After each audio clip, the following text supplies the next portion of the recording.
ಪ್ರಾಪಂಚಿಕ ಮಾರ್ಗಗಳನ್ನೆಲ್ಲ ತೊರೆದು ಇಲ್ಲಿವರೆಗೂ ನಾನು ಇದ್ರಾಗ ಅನುಭವಿಸಿದ್ದು, ನಾನು ಮಾಡಿರೋ ಪಾಪ ಕಾರ್ಯಗಳು ಒಂದಲ್ಲ ಎರಡಲ್ಲ, ಅವನ್ನ ಗುರುವಿನಿಂದನೇ ಮಾತ್ರ ಕ್ಷಮಿಸಕ್ ಸಾಧ್ಯ ಐತಿ. ಇನ್ಮುಂದೆ ನಾನು ಅಂಥದ್ದು ಮಾಡೋದಿಲ್ಲಪ್ಪ ಅಂತೇಳಿ ಶರಣರ ಕಡೆಗೆ ಅಥವಾ ಶರಣರ ವಚನದ ಕಡೆಗೆ ಆ ಸಂತರ ಜೊತೆಗೆ ಗಮನ ಕೊಡೋನ್ನ ನಾವು ಮುಮುಕ್ಷು ಅಂತ ತಿಳಿಬೇಕು ಅನ್ನೋ ವಿಚಾರವನ್ನ ನಿನ್ನೆವರೆಗೂ ನೋಡಿದ್ವಿ. ಇವತ್ತಿನ ವಿಷಯ ಸಾಧಕ ಲಕ್ಷಣ ನಿರೂಪಣೆ. ದಶಕ 5 ಸಮಾಸ 9 ಸಾಧಕ ಲಕ್ಷಣ ನಿರೂಪಣೆ. ನುಡಿ 62 ಗುರುಭ್ಯೋ ನಮಃ. ನುಡಿ 1:15. ಇಂದಿನ ಸಮಾಸದಲ್ಲಿ ಮುಮುಕ್ಷುವಿನ ಲಕ್ಷಣಗಳನ್ನು ಸಂಕ್ಷಿಪ್ತವಾಗಿ ಹೇಳಿದೆವು. ಈಗ ಸಾಧಕನು ಹೇಗಿರುವನೆಂಬುದನ್ನು ಚಿತ್ತದಿಂದ ಕೇಳಿರಿ. ಈನ ಗುಣಗಳನ್ನ ತ್ಯಜಿಸಿ ಸಂತರ ಸಂಗತಿ ಹಿಡಿದನೆಂದರೆ ಅವನಿಗೆ ಸಾಧಕನೆನ್ನಬೇಕು. ಅಂದ್ರೆ ಮೊದಲು ಇದ್ದಂತ ತನ್ನ ಬದ್ಧತ್ವ ಇರತಕ್ಕಂತ ಎಲ್ಲ ಗುಣಗಳನ್ನ ಬಿಟ್ಟು ಆ ಸಂತರ ಸಂಗತಿ ಅಂದ್ರ ಆ ಯಾರ ಪರಮ ಸತ್ಯವನ್ನ ಕಂಡಿರ್ತಾರೋ, ಅದನ್ನ ಅನುಭವಿಸಿರ್ತಾರೋ ಅಂತ ಅನುಭವಿಗಳನ್ನ ಸಂಘ ಹಿಡಿಬೇಕು ಅಂತ ಯಾರ ಮನ ಹೊರಟಿರ್ತದೋ, ಯಾರು ಹೊರಟಿರ್ತಾರೋ ಅಂತವ್ರನ್ನ ಮುಮುಕ್ಷ ಅಂತ ತಿಳಿಬೇಕು. ಸಂತರಿಗೆ ಶರಣು ಹೋಗಿ ಅವರಿಂದ ಅಭಯವನ್ನು ಪಡೆದುಕೊಂಡವನಿಗೆ ಸಾಧಕನೆಂದು ಎಲ್ಲಾ ಗ್ರಂಥಗಳಲ್ಲೂ ಹೇಳಿದೆ. ಅವನು ಮುಮುಕ್ಷ ಆಗಿರ್ತಕ್ಕಂಥವನು ಆ ಸಾಧು ಸಂತರ ಸಂಘವನ್ನ ಹಿಡಿದು ಅವ್ರು ಕೂಡ ಅಭಯವನ್ನ ಅಂದ್ರೆ ಅವ್ರ ಕೂಡಗ ಭರವಸೆಯನ್ನ ಅವ್ರನ್ನೇ ನಂಬಿ ಅದೇ ನಿಜ ಅಂತ ತಿಳಿದು ಅವ್ರ ಕೂಡ ಸತ್ ಶಿಷ್ಯನದನಪ್ಪ ಇವನು, ತನ್ನ ಗುಣಾದಿಗಳನ್ನೆಲ್ಲವನ್ನು ಬಿಟ್ಟದನ, ಉತ್ತಮನಿದ್ದಾನೆ, ಅವನನ್ನ ನಾವು ಮುಕ್ತನನ್ನಾಗಿ ಮಾಡಬಹುದು, ಅವನಿಗೆ ಜ್ಞಾನವನ್ನ ನೀಡಬಹುದು, ಜ್ಞಾನ ಪಡೆಯಕ ಅರ್ಹತೆ ಇದ್ದಾನೆ ಅನ್ನೋ ಅಭಯವನ್ನ ಪಡಿಬೇಕು.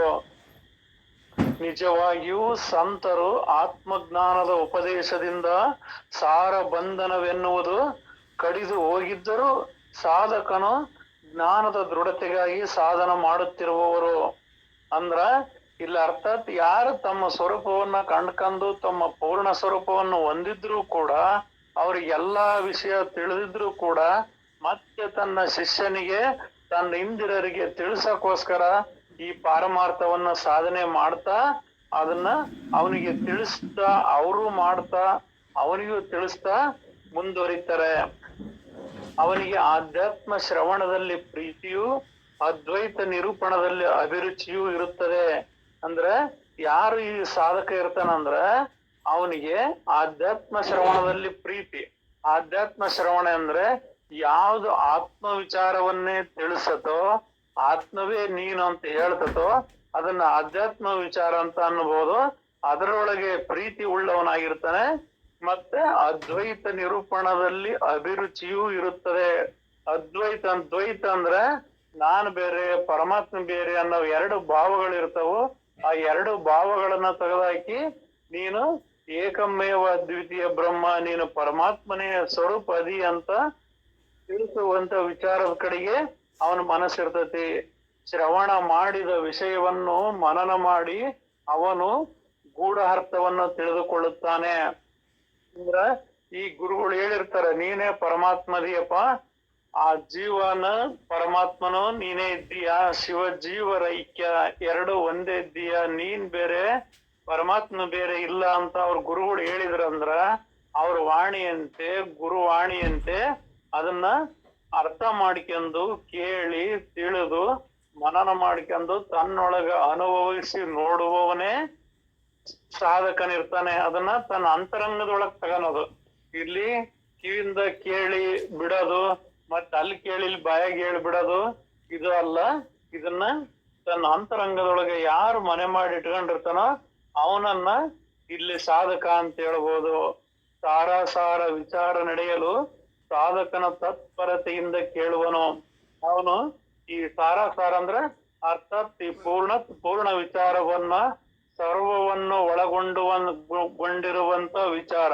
ಈ ಒಂದನ್ನ ತಿಳಿದರೆ ಎಲ್ಲ ಬಲ್ಲವನಂತೆ. ಆ ಒಂದನ್ನ ಬಿಟ್ಟು ಎಲ್ಲವಾ ತಿಳಿದು ಏನು ಫಲ ಅಂತ ಹೇಳ್ತಾರಲ್ಲ, ಅದರಂತೆ ಈ ಆತ್ಮಜ್ಞಾನವನ್ನು ತಿಳಿದ್ರೆ ಇಡೀ ಬ್ರಹ್ಮಾಂಡವನ್ನೇ ತಿಳಿದಂಗಾಗ್ತದೆ.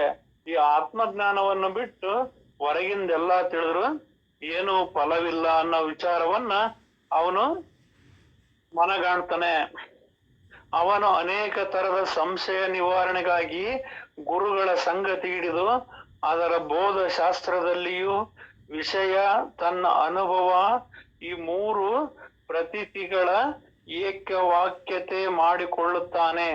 ಅಂದ್ರ ಅವನು ಏನೇನು ಅನುಮಾನ ಬರ್ತತೋ ಆ ಗುರು ಹೇಳಿದ್ದೇನು ಅವನೊಳಗ ವಿಷಯಗಳು ಏನದವು. ಇವಾಗ ನನ್ನ ತಲೆಗ ಹಿಂಗ್ ವಿಷಯ ಐತಿ, ಗುರುಗಳು ಹಿಂಗ್ ಹೇಳಿದ್ರು, ಮತ್ತೆ ಅದನ್ನ ಇದನ್ನ ಒಂದು ಮಾಡಿ ತನ್ನ ಅನುಭವಕ್ಕೆ ತಗೊಳದ ಈ ಮೂರು ವಿಚಾರವನ್ನ ಒಂದು ಮಾಡ್ಕೋಬೇಕು. ಅಂದ್ರೆ ಗುರು ಹೇಳಿದಂತೆ ಕೇಳುವುದು, ಆ ವಾಕ್ಯವನ್ನ ಅರ್ಥೈಸಿಕೊಳ್ಳುವುದು, ಮತ್ತೆ ಅದರಂತೆ ನಡೆದುಕೊಳ್ಳುವುದು. ಅದು ಒಂದೇ ಆಗುವ ರೀತಿಯಲ್ಲಿ ಮನನ ಮಾಡ್ಕೊಂತಾನೆ. ಸಾರಾಂಶ: ವಿವೇಕದಿಂದ ದೇಹ ಬುದ್ಧಿಯನ್ನು ದೂರ ಮಾಡಿ ಆತ್ಮ ಬುದ್ಧಿಯನ್ನು ಗಟ್ಟಿಯಾಗಿ ಹಿಡಿದುಕೊಳ್ಳುವನು ಹಾಗೂ ಅದಕ್ಕಾಗಿ ಮತ್ತೆ ಮತ್ತೆ ಶ್ರವಣ ಮನನ ಮಾಡುವನೇ ಸಾಧಕನಿರುತ್ತಾನೆ. ಅಂದ್ರೆ ಗುರು ಹೇಳಿದ್ರು ನೀನು ಪರಮಾತ್ಮ ಸ್ವರೂಪದೀಯಪ್ಪ ಅಂತ ಹೇಳಿದ್ರು, ಅದನ್ನ ಅವನು ತಿಳಿದು ಈ ದೇಹವೇ ನಾನಿದ್ದೇನೆ ಎಂಬ ಭಾವವನ್ನ, ಈ ಪಂಚಭೂತಗಳಿಂದ ಕೂಡಿರ್ತಕ್ಕಂಥ ದೇಹವೇ ನಾನಿದ್ದೇನೆಂಬ ಭಾವವನ್ನ ದೂರ ಮಾಡಿ ನಾನು ಆತ್ಮ ಸ್ವರೂಪನಿದ್ದೇನೆ ಅನ್ನುವುದನ್ನ ಗಟ್ಟಿಯಾಗಿ ಹಿಡಿದುಕೊಳ್ಳುವನು ಹಾಗೂ ಅದಕ್ಕಾಗಿ ಮತ್ತೆ ಮತ್ತೆ ಶ್ರವಣ ಮನನ ಮಾಡುವನೇ ಸಾಧಕನಾಗಿರುತ್ತಾನೆ. ಅದು ಒಂದ್ಸರಿ ಹೇಳಿದ ಮಾತ್ರಕ್ಕೆ ಒಂದೇ ಕ್ಷಣಕ್ಕ ಅದು ಆಗ್ಲಾರದು. ಅದು ಎಡಬಿಡದ ತನ್ನ ಅಂತರಂಗದೊಳಗೆ ಮನನ ಮಾಡ್ಕೊಂತ ತನ್ನ ಒಳನೋಟದಿಂದ ನೋಡ್ಕೊಂತ ಅದನ್ನೇ ಸಾಧನೆ ಮಾಡ್ತಾನೆ. ಎದುರಿಗೆ ಕಾಣಿಸುವ ಜಗತ್ತಿನ ಭಾಸವನ್ನು ಖಂಡನೆ ಮಾಡಿ ಆತ್ಮಜ್ಞಾನವನ್ನು ದೃಢವಾಗಿ ನೆಲೆಗೊಳಿಸುವನು. ಅಂದ್ರ ಇಲ್ಲಿವರೆಗೆ ತನ್ನ ಕಣ್ಣಿಗೆ ಕಂಡದ್ದೇ ಸತ್ಯ ಅಂತ ತಿಳಿದಿರ್ತಾನ. ಈ ಆತ್ಮ ವಿಚಾರವನ್ನು ತಿಳಿದ್ಮೇಲೆ ಕಣ್ಣಿಗೆ ಕಾಣುವುದೆಲ್ಲ ಒಂದು ದಿನ ನಶಿಸಿ ಹೋಗ್ತತಿ. ಒಂದ್ ದಿವಸ ಹುಟ್ಟೈತದ ಅಂದ್ರ ಒಂದಿನ ಸಾಯ್ತತಿ. ಒಂದಿನ ಅದಕ್ಕೆ ಆಕಾರ ರೂಪ ನಾಮಗಳದಾವಂದ್ರ ಅವೆಲ್ಲ ಒಂದಿವಸ ಲಯವಾಗಿ ಹೋಗ್ತವ ಅನ್ನೋದನ್ನ ದೃಢ ಮಾಡ್ಕೊಂಡು ಆತ್ಮವೇ ಗಟ್ಟಿ ಅನ್ನೋದನ್ನ ಮಾಡ್ಕೊಂತಾನೆ. ಅಂದ್ರೆ ಆಕಾರವು ಲಯವಾಗಿ ಹೋಗ್ತದೆ. ಆಕಾರಕ್ಕೆ ಆಧಾರವಾಗಿರ್ತಕ್ಕಂಥ ಸಾಕ್ಷಿಭೂತವಾಗಿರ್ತಕ್ಕಂಥ ಆತ್ಮ ಎಂದೆಂದಿಗೂ ಲಯಗೊಳ್ಳುವುದಿಲ್ಲ ಎಂಬುದನ್ನ ಸಾಧಕನಾಗಿರ್ತಕ್ಕಂಥವನು ದೃಢ ಮಾಡಿಕೊಳ್ಳುತ್ತಾನೆ. ವಿಚಾರದಿಂದ ತನ್ನ ಸಮಾಧಾನ ಕಾಯ್ದುಕೊಳ್ಳುವವನು ಸಾಧಕನೆನಿಸಿಕೊಳ್ಳುತ್ತಾನೆ. ಯಾವುದೇ ವಿಚಾರಗಳು ಏನೇ ಹೆಚ್ಚು ಕಡಿಮೆ ಬಂದ್ರೂ ಕೂಡ ಅದನ್ನ ಸಮಾಧಾನದಿಂದ ಸ್ವೀಕರಿಸಿ ತನ್ನ ಅಂತರಂಗದೊಳಗೆ ತಗಂದು ನೋಡ್ಕೊಂತಾನೆ. ಅವನು ದ್ವೈತಾದಿ ಉಪಾದಿಯನ್ನು ಕಡಿದು ಹಾಕಿ ಸಾಧನದಿಂದ ಅದ್ವೈತ ವಸ್ತುವನ್ನು ಸಾಧಿಸುವನು. ಅವನಿಗೆ ಮೊದಲು ಯಾವ ಭಾವ ಇತ್ತು? ನಾನು ಬೇರೆ ಇದ್ದೇನೆ, ಪರಮಾತ್ಮ ಬೇರೆ ಇದ್ದೇನೆ, ನಾನು ಹುಟ್ಟು ಸಾವುಗಳಿಂದ ಕೂಡಿರ್ತಕ್ಕಂಥವನು, ಪರಮಾತ್ಮ ಹುಟ್ಟು ಸಾವುಗಳಿಲ್ಲದೆ ಇರತಕ್ಕಂಥವನು ಅನ್ನೋ ಭಾವ ಇತ್ತು. ಅವನು ತನ್ನ ಹುಟ್ಟು ಸಾವು ಎಂಬ ದ್ವೈತ ಭಾವವನ್ನ ಎರಡು ಅನ್ನೋದೊಳದಾಕಿ ತಾನು ಒಂದೇ ಅನ್ನೋದನ್ನ ದೃಢ ಮಾಡಿಕೊಳ್ತಾನೆ. ಹಾಗೂ ಸಮರಸ ಸಮಾಧಿ ಸ್ಥಿತಿಯನ್ನು ಅಭ್ಯಾಸ ಮಾಡುವನು. ಅಂದ್ರ ಸಮಾಧಿ ಸ್ಥಿತಿ ಅಂದ್ರೆ ಏನು ಭಾವನೆಗಳೇ ಹುಟ್ಟದಂಗೆ, ಏನೊಂದು ಇಲ್ದಂಗೆ ಕೇವಲ ಆತ್ಮ ಸ್ವರೂಪನಾಗಿ ಇರುವಂತ ಸ್ಥಿತಿಯನ್ನ ಅಭ್ಯಾಸ ಮಾಡ್ತಾನೆ. ಹೆಚ್ಚಿಗೆ ಹಳೆಯದಾಗಿ ಬೀಳಲಿಕ್ಕಾದ ಆತ್ಮಜ್ಞಾನದ ಜೀರ್ಣೋದ್ಧಾರ ಮಾಡಿ ವಿವೇಕದಿಂದ ಭವಸಾಗರವನ್ನು ದಾಟುವನೇ ಸಾಧಕನಿರ್ತಾನೆ. ಅಂದ್ರೆ ಮೊದಲು ತನ್ನ ಆತ್ಮ ವಿಚಾರದ ಬಗ್ಗೆ ಏನೊಂದು ಗಮನ ಹರಿಸ್ದೆ, ಅದೇನೇನು ಇಲ್ಲೇ ಅಲ್ ಬಿಡಪ್ಪ, ನಾನು ಈ ದೇಹ ಮನಸ್ಸು ಅಷ್ಟಜನ ಆತ್ಮ ಅಂತಾರ, ಅದೇ ಎಲ್ಲೇ ಐತಿ ಅದೇ ಯಾರಿಗ್ ಗೊತ್ತು ಅನ್ನೋ ಭಾವದೊಳಗಿದ್ದವನು ಈ ಗುರುವಿನ ವಾಣಿಯನ್ನು ಕೇಳಿದ ಮೇಲೆ, ಆ ವಿಚಾರವನ್ನು ತಿಳಿದ ಮೇಲೆ ಆ ಆತ್ಮವೇ ನಾನಿದ್ದೇನನ್ನೋದು ಆತ್ಮಜ್ಞಾನದ ಜೀರ್ಣೋದ್ಧಾರ ಅಂದ್ರೆ ಆತ್ಮದ ಅಭಿವೃದ್ಧಿ. ಅಂದ್ರೆ ಆತ್ಮನನ್ನ ಕಂಡ್ಕನೋದು, ಆತ್ಮನನ್ನ ಕೂಡೋದು, ಆತ್ಮನ ಜೊತೆಗೆ ಯಾವಾಗ್ಲೂ ಶಾಂತಿ ಸಮಾಧಾನದಿಂದ ಅನುಸಂಧಾನವನ್ನು ಮಾಡುವ ಕಾರ್ಯವನ್ನ ಹೊಂತಾನೆ. ಈ ರೀತಿ ಹೊಂದೋದ್ರಿಂದ ಭವಸಾಗರವನ್ನು ದಾಟುತ್ತಾನೆ. ಮತ್ತೇನೆಂದರೆ ಸಾಧಕನ ನಿರೂಪಣೆ ಕೇಳಿ ಸಾಧುಗಳು ಶ್ರೇಷ್ಠ ಲಕ್ಷಣಗಳನ್ನು ಗ್ರಹಣ ಮಾಡುವನು. ಅವನು ಸಾಧಕನಾಗಿರ್ತಕ್ಕವನಂದ್ರೆ ಶ್ರೇಷ್ಠ ಸಾಧುಗಳ ಲಕ್ಷಣಗಳನ್ನು ಗ್ರಹಣ ಮಾಡುವನು. ಇಲ್ಲಿ ಶ್ರೇಷ್ಠ ಅಂತಂದ್ರೆ ಯಾರು ತನ್ನ ಪೂರ್ಣ ಸ್ವರೂಪವನ್ನು ಕಂಡುಕೊಂಡು ತಾನೇ ತಾನಾಗಿರ್ತಾರೋ, ಪರಿಪೂರ್ಣ ಜ್ಞಾನ ಸ್ವರೂಪಗಳಾಗಿರ್ತಾರೋ ಅಂತರ್ ಸಂಘವನ್ನ ಹಿಡಿತಾನೆ. ಜ್ಞಾನ ಎಂದಿಗೂ ಕರ್ಮವನ್ನ ಕಾರ್ಯವನ್ನ ಹೇಳುವುದಿಲ್ಲ. ಅದು ಕೇವಲ ತನ್ನ ಮೂಲ ಸ್ವರೂಪವನ್ನು ತಿಳಿಸಿ ನೀವಿದ್ದೀಯಾ, ನೀವ್ ಇವನಲ್ಲದೆ ಬೇರೆ ಏನೊಂದು ಇಲ್ಲ ಅಂತ ಹೇಳುವಂತ ಆ ಮಹಾತ್ಮರ ದಾರಿಯನ್ನೇ ಹಿಡಿತಾನೆ. ಅವ್ರ ಜೊತೆಗೆ ಇರ್ತಾನೆ, ಅವ್ರ ವಿಚಾರಗಳನ್ನೇ ಗ್ರಹಣ ಮಾಡ್ತಾನೆ. ಮನವು ಒಲ್ಲೆಂದರೂ ಕೇಳದೆ ಅಡತ್ತಾಗಿಯೇ ಸ್ವರೂಪಕಾರನಾಗಿರುವನು. ಆದ್ರ ಅವನ ಮನ ಪ್ರಾಪಂಚಿಕ ಕಡೆಗೆ ಹೋದ್ರೂ ಕೂಡ ಅದನ್ನ ಆ ಕಡೆಗೆ ಬಿಡದಂಗೆ ಆತ್ಮ ಸ್ವರೂಪನಿದ್ದೇನೆ ಅನ್ನೋದ್ರಲ್ಲಿ, ಆ ಸೋಹಂ ಭಾವದಲ್ಲಿ ನೆಲೆ ನಿಲ್ಲುವಂತ ಪ್ರಯತ್ನವನ್ನು ಮಾಡ್ತಾ ಆ ಸ್ವರೂಪಕಾರನೇ ತಾನಾಗುವನು. ಅಂದ್ರೆ ಆ ಸಾಧನೆ ಮಾಡ್ತಾ ಹೊರಗೋಗುವ ಮನವನ್ನ ಹಿಡಿದು ತನ್ನ ಅಂತರಂಗದೊಳಗೆ ಆತ್ಮದಲ್ಲಿ ನೆಲೆ ನಿಲ್ಲಿಸಿದಾಗ ಆ ಆತ್ಮ ಸ್ವರೂಪವೇ ಅವನ್ ಮನವಾಗ್ತತಿ, ಆ ಮನವೇ ಮಾದೇವನಾಗ್ತತಿ ಅನ್ನೋ ಮಾತನ್ನ ಇಲ್ಲಿ ಹೇಳ್ತಾರೆ. ಅವನು ಮೊದಲಿನ ದೃಷ್ಟ ನಡತೆಯನ್ನು ತ್ಯಜಿಸುತ್ತಲೂ ಸದ್ವರ್ತನೆಯನ್ನು ಬೆಳೆಸುತ್ತಲೂ ಸ್ವರೂಪ ಸ್ಥಿತಿಯನ್ನೇ ಗಟ್ಟಿ ಮಾಡುವನು. ಅಂದ್ರೆ ಮೊದಲು ಇರ್ತಕ್ಕಂತ ವರ್ತನೆಗಳನ್ನೆಲ್ಲವನ್ನ ಬಿಡ್ತಾ ಉತ್ತಮ ಕಾರ್ಯಗಳನ್ನೇ ಮಾಡ್ತಾ, ಅಂದ್ರೆ ಆ ಸಾಧು ಸತ್ಪುರುಷರ ಶರಣ ಸೇವೆಯನ್ನ ಮಾಡ್ತಾ ಅವನು ಅದರಲ್ಲೇ ಗಟ್ಟಿ ಆಗ್ತಾನೆ. ತನ್ನ ಮೂಲ ಸ್ವರೂಪದಲ್ಲಿ ಗಟ್ಟಿ ಆಗುವಂತ ಪ್ರಯತ್ನ ಮಾಡ್ತಾನೆ. ಅವನು ದಿನಕ್ಕೆ ಕೆಟ್ಟ ಗುಣಗಳನ್ನು ಬಿಡುತ್ತಾ ಹಾಗೂ ಒಳ್ಳೆ ಗುಣಗಳನ್ನು ಅಭ್ಯಾಸಿಸುತ್ತಾ ಮುಖ್ಯವಾಗಿ ಸ್ವರೂಪದಲ್ಲಿ ನಿಜದ್ಯಾಸ ಹಚ್ಚುವನು. ಅವನು ಕ್ರಮೇಣ ಶರಣರ ಜೊತೆ ಕೂಡ್ತಾ ಮಹಾತ್ಮರ ನುಡಿಗಳನ್ನ ಕೇಳ್ತಾ ಅವನಿಗೆ ಗುಣಾದಿಗಳು ಎಲ್ಲವೂ ಕ್ರಮೇಣ ಕಡಿಮೆ ಆಗ್ತಾ ಹೋಗ್ತವೋ. ಆ ಆತ್ಮ ಜ್ಞಾನ ಹೆಚ್ಚಾಗ್ತಾ ಹೋಗ್ತದೆ. ಅವನ ಕಾರ್ಯ ಇವನ್ನ ಕಡಿಮೆ ಮಾಡೋದು, ಆತ್ಮ ಸಾಕ್ಷಾತ್ಕಾರಕ್ಕೆ ಸಂಬಂಧಪಟ್ಟಂತ ಕಾರ್ಯಗಳನ್ನ ಹೆಚ್ಚು ಮಾಡೋದು. ಇಲ್ಲಿವರೆಗೂ ಯಾವ ಕಾರ್ಯಗಳನ್ನು ಮಾಡಿ ನಾನು ಹುಟ್ಟು ಸಾವುಗಳನ್ನ ಜಂಜಾಟಕ್ಕೆ ಅಥವಾ ಚಕ್ರಕ್ಕೆ ಒಳಪಟ್ಟಿನೋ, ಈ ಅಂತ ಕಾರ್ಯಗಳನ್ನ ಮಾಡೋದು ಬಿಟ್ಟು ಆ ಪೂರ್ಣ ತನ್ನ ಸ್ವರೂಪಕ್ಕೆ ಸೇರುವಂತ ಕಾರ್ಯಗಳ ಕಡೆಗೆ ಹೆಚ್ಚು ತೊಡಗ್ತಾನೆ. ದೃಢ ನಿಶ್ಚಯದ ಬಲದಿಂದ ಸಾಧನೆಗೆ ಜಗತ್ತು ಎದುರಿಗಿದ್ದರೂ ಕಾಣುವುದಿಲ್ಲ. ಅವನು ಯಾವಾಗಲೂ ಆತ್ಮ ಸ್ವರೂಪದಲ್ಲಿ ಕೂಡಿಕೊಳ್ಳುತ್ತಿರುವನು. ಅವನ ಸಾಧಕನ ಸ್ಥಿತಿ ಹೆಂಗಿರ್ತದಂದ್ರ ಪ್ರಪಂಚವೇ ಅವನಿಗೆ ಕಣ್ಣಿಗೆ ಕಾಣಲಾರದು. ಇದು ಹೇಳ್ತಾರ ಒಂದು ಸರ್ವಜ್ಞ ಪ್ರವಚನ. ಆನೆ ನೀರಾಟದೋಳು ಮೀನ ಕಂಡು ಅಂಜುವುದೇ, ಈನ ಮಾನವರ ಬಿರಿನುಡಿಗೆ ಜ್ಞಾನಿ ಅಂಜುವನೇ ಅಂತ. ಅಂದ್ರೆ ಆನೆ ನೀರಾಟದೋಳು ಮೀನ ಕಂಡು ಅಂಜುವುದೇ ಅಂದ್ರೆ ಅವನು ಆ ಸಾಧಕನಾಗಿರ್ತಕ್ಕಂಥವನು ಆ ಗುರುವಿನ ವಾಣಿಯಂತೆ, ಗುರುವಿನ ಕಾರ್ಯದಂತೆ ಅವನು ಅದರಲ್ಲಿ ಉನ್ಮದನಾಗಿರ್ತಾನೆ, ಅದರಲ್ಲಿ ಬೆರೆತಿರ್ತಾನೆ. ಅವನಿಗೆ ಈ ಲೋಕದ್ದೆಲ್ಲ ಅವನು ಎದರಲ್ಲ. ಇವಾಗ ಆನೆ ನೀರೊಳಗೆ ಆಟ ಆಡ್ತದಂದ್ರೆ ಮೀನಿಗೆ ಏನ್ ಎದರಲ್ಲದ ಆನೆ, ಅದರಂತೆ ಇವನು ಕೂಡ ಆ ರೀತಿಯಾಗಿ ಆನೆಯಂತೆ ಆ ಗುರುವಾಣಿ ಮುಖಾಂತರ ತನ್ನ ಸ್ವರೂಪವನ್ನು ಕಾಣೋದಕ್ಕೆ ಪ್ರಯತ್ನ ಪಡ್ತಾನೆ. ಇದಕ್ಕೆ ಶಿಶುನಾಳ ಶರೀಫರು ಹೇಳ್ತಾರೆ, ಸದ್ಗುರು ಸಾಕಿದ ಮದ್ದಾನೆ ಬರುತ್ತಿದೆ, ಎದ್ದು ಹೋಗಿರಲೇ ಯುದ್ಧನಿಂದ ಕಿರ ಅಂತ. ಅಂದ್ರೆ ಸಾಧಕನ ಆ ರೀತಿ ಬಲಾಢ್ಯನಾಗಿರ್ತಾನೆ.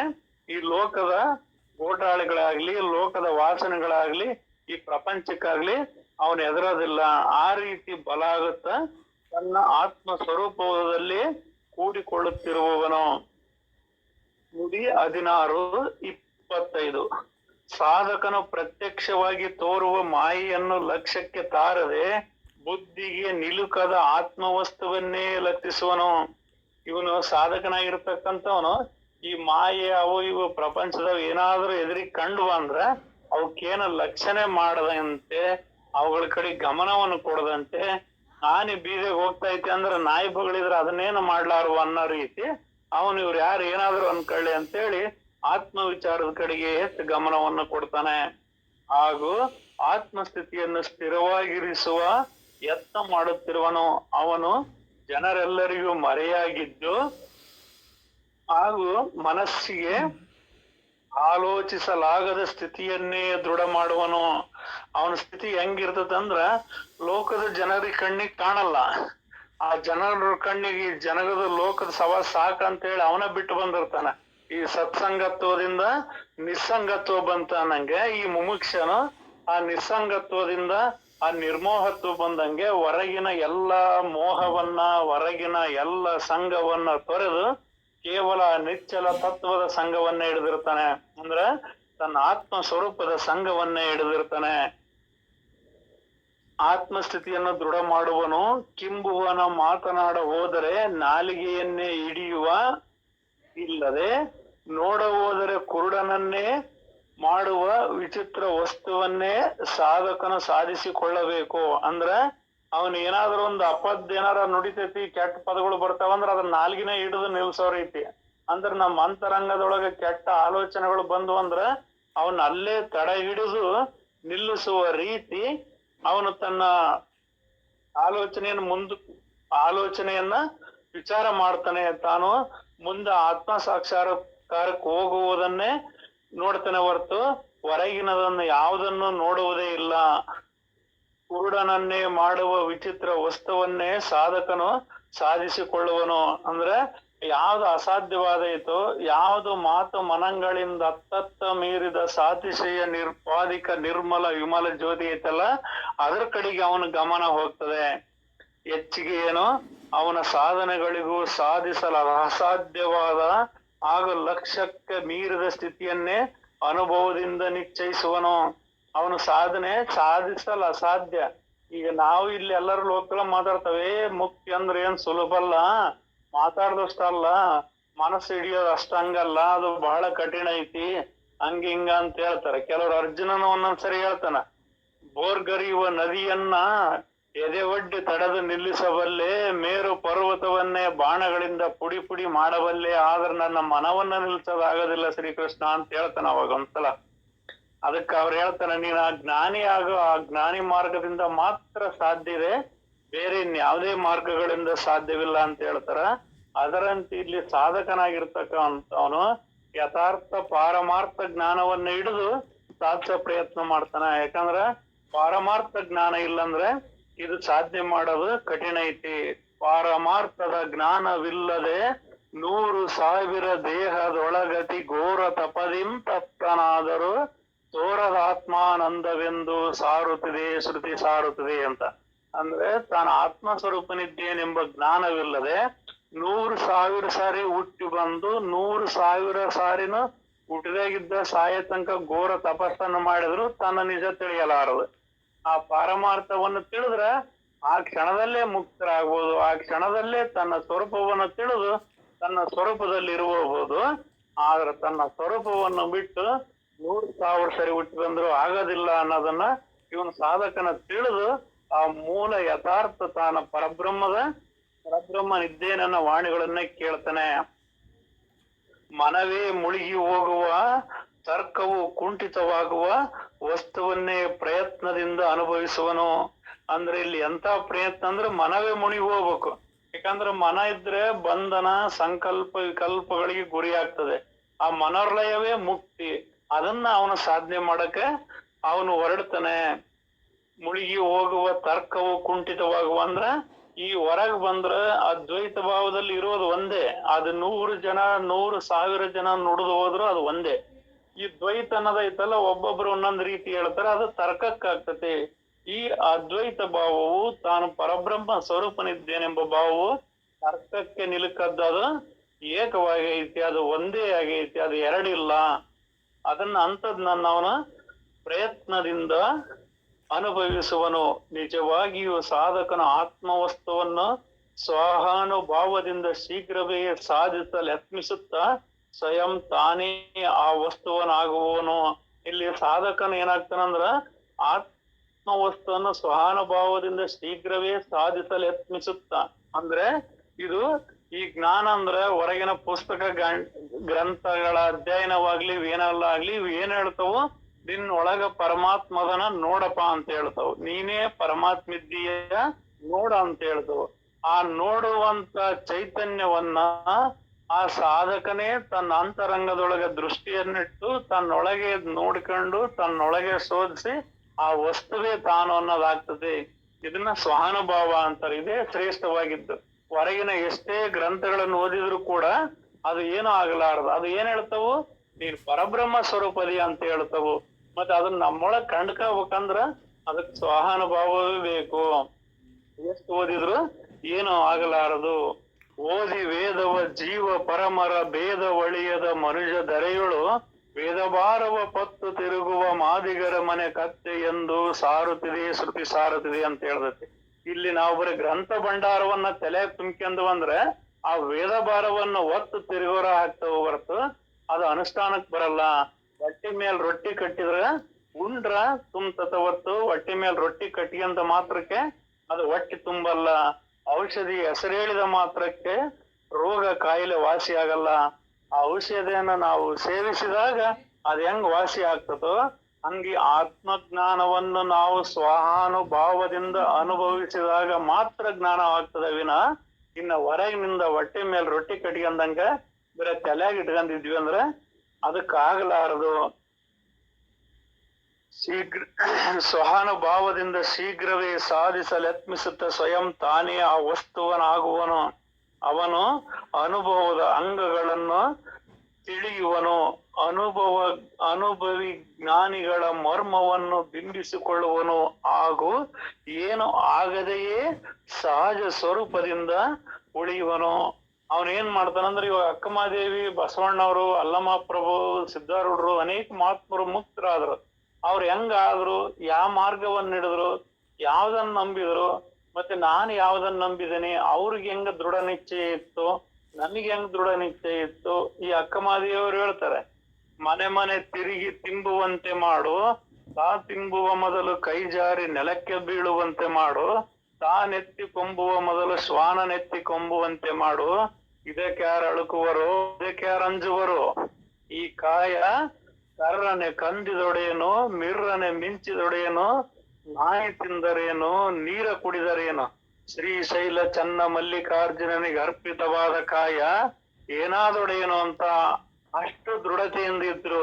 ನಾವು ಅಂತರ ನುಡಿಗಳನ್ನು ಕೇಳಿದಾಗ ಅದರ ಅಲ್ಪ ಭಾಗವನ್ನಾದ್ರೂ ನಾವು ಇದನ್ನ ಮಮಕಾರವನ್ನ ಬಿಟ್ಟು ಆ ಪರಮ ಚೈತ್ಯವನ್ನ ಹಿಡಿಬೇಕು ಅನ್ನೋದು ಈ ಸಾಧಕನ ಹೃದಯದೊಳಗ ಮೂಡ್ತತಿ.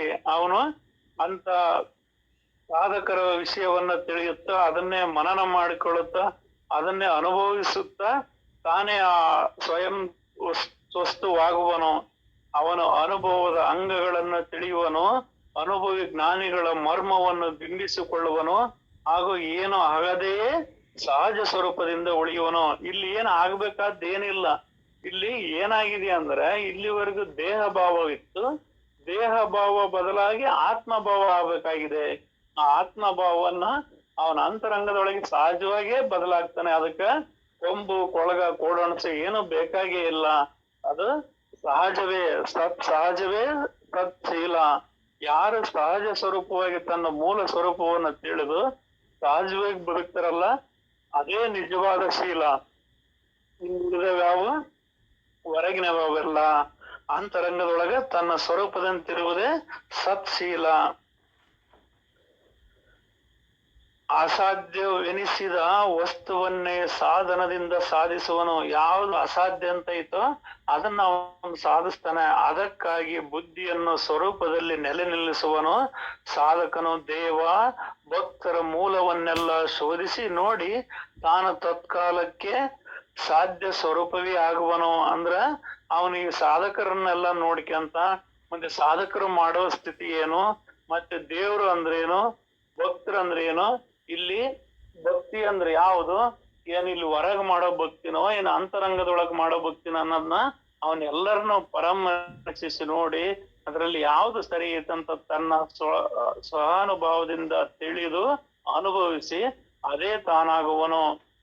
ವಿಚಿತ್ರವೇನೆಂದು ಹೇಳಬೇಕು, ಅವನು ವಿವೇಕ ಬಲದಿಂದ ಅಂತರ್ಮುಖನಾಗಿ ಸ್ವಸ್ವರೂಪದಲ್ಲಿ ಲಯವಾದನು. ಆತನ ಬಾಹ್ಯತ್ತ ಜನರಿಗೆ ಕಂಡರೂ ನಿಜವಾಗಿ ಅವನನ್ನು ಯಾರು ನೋಡಲೇ ಇಲ್ಲ. ಅವನು ಎಷ್ಟು ಬದಲಾಗಿದ್ದ ಅಂತಂದ್ರ ಆ ತನ್ನ ಸ್ವಸ್ವರೂಪವೇ ತಾನವನಾಗಿರ್ತಾನೆ. ಆದ್ರೆ ಹೊರಗಿನ ಜನಗಳ ಕಣ್ಣಿಗೆ ಅವನು ಯಾವ ವೇಷಭೂಷಣಗಳಾಗ್ಲಿ ಯಾವ ಆಗ್ಲಿ ಏನೊಂದು ಕಾಣಲಾರವು ತೋರಲಾರವು. ತನ್ನ ಅಂತರಂಗದೊಳಗೆ ಅವನು ಬದಲಾಗ್ತಾನೆ.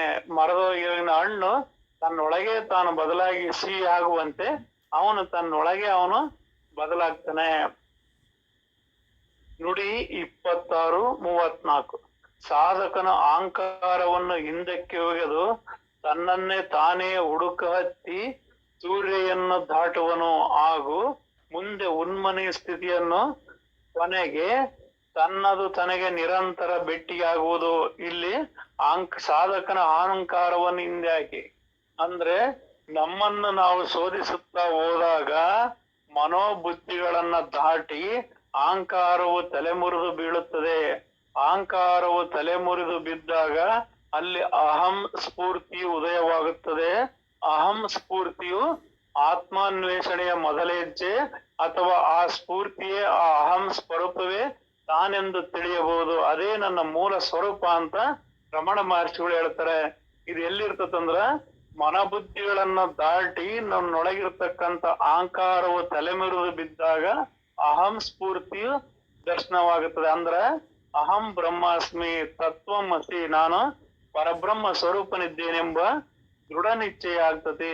ಆ ದೃಢ ನಿಶ್ಚಯದಿಂದ ಅವನು ಸೂರ್ಯವನ್ನ ಅದನ್ನೇ ತನ್ನ ಆತ್ಮ ಅಂತ ಹೇಳ್ಬೋದು ಅಥವಾ ತನ್ನ ಸ್ವರೂಪ ಅಂತ ಹೇಳ್ಬೋದು. ಅದನ್ನೇ ಸೂರ್ಯನ್ನು ದಾಟುವನು ಹಾಗೂ ಮುಂದೆ ಉನ್ಮನಿ ಸ್ಥಿತಿಯನ್ನ ಕೊನೆಗೆ ತನ್ನದು ತನಗೆ ನಿರಂತರ ಭೇಟಿಯಾಗುವುದು. ಅಂದ್ರ ಉನ್ಮನಿ ಅಂದ್ರ ಆ ಸೂರ್ಯಾತೀತವಾಗಿರ್ತಕ್ಕಂಥ ಇವನ್ನೆಲ್ಲ ಸೂರ್ಯಾತೀತ ಅಂತ ಹೇಳ್ತಾವಲ್ಲ, ಇವುಗಳಿಗೆಲ್ಲವಕ್ಕೂ ನಾನೇ ಸಾಕ್ಷಿ ಸ್ವರೂಪನಿದ್ದೇನೆ, ಇವೆಲ್ಲವಕ್ಕೂ ಆಧಾರವಾಗಿ ನಾನೇ ಇದ್ದೇನೆ ಅನ್ನೋ ವಿಚಾರವನ್ನ ಅವನ ಮನದೊಳಗೆ ಅವನಿಗೆ ಭೇಟಿಯಾಗ್ತದೆ. ಹೀಗೆ ಅವನಿಗೆ ಸರ್ವದ ಅನುಭವದಲ್ಲಿಯೇ ದೃಷ್ಟಿ ಇರುತ್ತದೆ. ಹೆಚ್ಚಿಗೇನು ಸಾಧಕನ ದ್ವೈತದ ಸಂಬಂಧವನ್ನೇ ಕಡಿದಿರುವನು. ಅವನ್ ಏನಿರ್ತದಂದ್ರ ತನ್ನ ಮೂಲ ಸ್ವರೂಪವನ್ನು ನೋಡೋ ದೃಷ್ಟಿ ಬಿಟ್ರೆ ಬೇರೆ ಏನೊಂದು ಇರಲ್ಲ. ಹೊರಗಿನ ಎಲ್ಲಾ ದ್ವೈತ ಭಾವವನ್ನ ಕಡಿದಾಕಿರ್ತಾನೆ. ಭಾಸದ ಆಭಾಸವನ್ನೇ ಮುರಿದಿರುವನು ಹಾಗೂ ದೇಹವಿರಲಿಕ್ಕಾಗಿಯೇ ವಿದೇಹಿ ಎನಿಸುವನು. ಒಟ್ಟಿಗೆ ಅಖಂಡವಾದ ಸ್ವರೂಪ ಸ್ಥಿತಿಯುಳ್ಳವನು, ದೇಹದ ಅಹಂಕಾರವಿಲ್ಲದವನು ಮತ್ತು ಎಲ್ಲ ಸಂಶಯ ನಿರಾಸವಾದವನೇ ಸಾಧಕನು. ಅಂದ್ರ ಅವನು ದೇಹಾಭಿಮಾನವನ್ನು ಸ್ವಲ್ಪನೂ ಇಟ್ಟುಕೊಳ್ಳದೆ ದೇಹಾಭಿಮಾನವನ್ನ ಕಳೆದು ಅಹಂಕಾರವನ್ನ ಎಲ್ಲವನ್ನ ಕಳೆದಾಕಿ ಕೇವಲ ಆತ್ಮವಸ್ತುವೇ ತಾನು ಅಂತೇಳಿ ಇರ್ತಾನೆ. ಎಲ್ಲ ಸಂಶಯಗಳನ್ನ ಕಿತ್ತು ನಿರಾಸನಾದವನಂದ್ರೆ ಏನೊಂದು ಇಲ್ದೆ ಇರ್ತಕ್ಕಂಥ ಸಾವಧಾನ ಸ್ಥಿತಿ ಇರ್ತಕ್ಕಂಥವನು. ಅವನಿಗೆ ಪಂಚಭೂತಗಳ ಜಂಜಾಲವೆಲ್ಲ ಕನಸಿನಂತೆ ತೋರುವುದು ಹಾಗೂ ನಿರ್ಗುಣದಲ್ಲಿಯೇ ನಿಶ್ಚಯವಿರುವುದು. ಕನಸಿನಲ್ಲಿ ಅನಿಸಿದ ಅಂಜಿಕೆಯು ಎಚ್ಚತ್ತ ಮೇಲೆಯೇ ಉಳಿಯದಂತೆ ಸಾಧಕನ ಎಲ್ಲವನ್ನ ಮಿಥ್ಯೆ ಎಂದು ನಿಶ್ಚಯಿಸಿ ನಿರ್ಭಯವಾಗಿರುವನು. ಅಂದ್ರೆ ನಾವು ನಿದ್ದಿಗಳನ್ನ ಕನಸು ಬಿದ್ದಾಗ ಆ ಕನಸು ಬೀಳೋ ತನಕ ಅದೇ ನಿಜ ಅಂತ ಗೊತ್ತಾಗಿರ್ತೈತಿ. ಎಚ್ಚದ ತಕ್ಷಣ ಅದೆಲ್ಲ ಕನಸು ಅಂತ ಹೆಂಗ್ ಭಾಸವಾಗ್ತದೋ ಹಂಗೆ ಯಾರಿಗೆ ಅಂತರಂಗದೊಳಗೆ ಆತ್ಮಜ್ಞಾನದ ದರ್ಶನವಾಗ್ತದೋ ಆತ್ಮ ದರ್ಶನವಾಗ್ತದೋ ಆತ್ಮವೇ ತಾನಿದ್ದೇನೆಂಬ ಭಾವ ಉದಯವಾದಾಗ ಹೊರಗಿನ ಈ ಲೋಕ ವಾಸನೆಗಳು ಈ ಲೋಕವು ಎಲ್ಲವೂ ಕನಸಿನಂತೆ ಭಾಸವಾಗ್ತದೆ. ಮಾಯೆಯು ಪ್ರತ್ಯಕ್ಷವಿದ್ದುದರಿಂದ ಅದು ಜನರಿಗೆ ಒಳ್ಳೆಯ ಪ್ರಮಾಣ ಸಿದ್ಧವೆಂದು ಅನಿಸುವುದು. ಆದರೆ ಸಾಧಕನು ಸ್ವಾನುಭಾವದಿಂದ ಮಾಯೆಯನ್ನು ಪ್ರಮಾಣ ರಹಿತ ಮಾಡಿದ್ದಾನೆ. ಅಂದ್ರೆ ಪ್ರಪಂಚದೊಳಗಿದ್ದವ್ರಿಗೆ ಈ ಪ್ರಪಂಚವ ಹೆಂಡತಿ ಮಕ್ಕಳು ಬಂಧು ಬಳಗ ಹೊಲ ಮನೆಗಳೇ ಸತ್ಯ, ಆದ್ರೆ ಪಾರಮಾರ್ಥವನ್ನ ತಿಳಿದವನಿಗೆ ಅದೆಲ್ಲ ಸುಳ್ಳು ಅನ್ನೋದ್ ಮಾಡ್ತಾನ. ಅವನು ಪ್ರಪಂಚಕ್ಕೆ ಮಾತ್ರ ಸತ್ಯ ಅಂತ ತೋರ್ಬೋದು, ಆದ್ರೆ ಮಹಾತ್ಮರಿಗೆ ಆತ್ಮದರ್ಶನವಾಗಿರ್ತಕ್ಕಂಥವ್ರಿಗೆ ಇದು ಎಂದೂ ಸತ್ಯವಾಗಿ ಕಾಣಲಾರದು. ಯಾವನೊಬ್ಬನು ನಿದ್ದೆಯಿಂದ ಎದ್ದು ಎಚ್ಚೆತ್ತು ಕನಸಿನ ಭೀತಿಯಿಂದ ಪಾರಾಗುವಂತೆ ಸಾಧಕನು ಸ್ವರೂಪ ಜಾಗೃತಿ ಹೊಂದಿ ಮಾಯೆಯ ದುಃಖವನ್ನು ನೀಗಿರುವನು. ಅಂದ್ರೆ ಯಾರು ಕನಸ್ನಾಗ ನಿದ್ದೆಯಿಂದ ಭಯ ಆಗಿರ್ತಾರೋ ಆ ಕನಸ್ನಾಗ ಬಿದ್ದಿರೋದು ನಿದ್ದೆ ಕನಸಿಂದ ಭಯ ಆಗಿರ್ತತಿ. ಆದ್ರೆ ಎಚ್ಚೆತ್ತ ಮೇಲೆ ಅದು ಏನೊಂದು ಇಲ್ದಂಗ ಅವನು ಇರ್ತಾನೆ, ಅಲ್ಲಿ ಏನು ಇರೋದಿಲ್ಲ. ಅದರಂತೆ ಇಲ್ಲಿ ಜ್ಞಾನವಾದವನು ಕೂಡ ಈ ದುಃಖಗಳನ್ನೆಲ್ಲ ನೀಗ್ತಾನೆ. ಕನಸಿನಾಗ ಬಂದಿರತಕ್ಕಂಥ ದುಃಖ ಎಚ್ಚರ ಆದ ತಕ್ಷಣ ಹೋಗುವ ತೆರದಿ ಈ ಜ್ಞಾನಿ ಆದ ತಕ್ಷಣ ಎಲ್ಲ ಹೋಗ್ತವು. ಈ ತರದ ಸ್ಥಿತಿಯು ಒಳಗೆ ನೆಲೆಗೊಂಡ ಸಾಧಕನು ಹೊರಗೆ ವ್ಯವಹಾರದಲ್ಲಿ ನಿರಾಶೆ ಧರಿಸುವನು ಹಾಗೂ ಪ್ರಪಂಚದ ಜಂಜಾಟ ಬಿಟ್ಟಿರುವನು. ಅಂದ್ರೆ ಯಾರಿಗೆ ಈ ರೀತಿ ಆಗಿರ್ತದೋ ಅವನು ಪ್ರಪಂಚದ ಜಂಜಾಟವನ್ನೆಲ್ಲ ಬಿಟ್ಟಿರ್ತಾನೆ. ಇಲ್ಲಿಗೆ ಮುಗಿಸನ್ರಪ್ಪಾಜಿ. ಶರಣು ಶರಣು ನಿಮ್ಮೆಲ್ಲರ ಪಾದಕಳಿ ವಂದಿಸುತ್ತ ಇವತ್ತಿನ ಈ ಮುಮುಕ್ಷಿ ಲಕ್ಷಣವನ್ನ, ಸಾಧಕ ಲಕ್ಷಣವನ್ನ ಇಲ್ಲಿಗೆ ಇದು ಮಾಡನ್ರಪ್ಪ. ಇನ್ನು ಉಳಿದ ಭಾಗ ನಾಳಿದ್ದ ನೋಡನ್ರಪ್ಪಾಜಿ. ಶರಣು ಶರಣು ನಿಮ್ಮೆಲ್ಲರಿಗೂ ಶರಣರಪ್ಪ.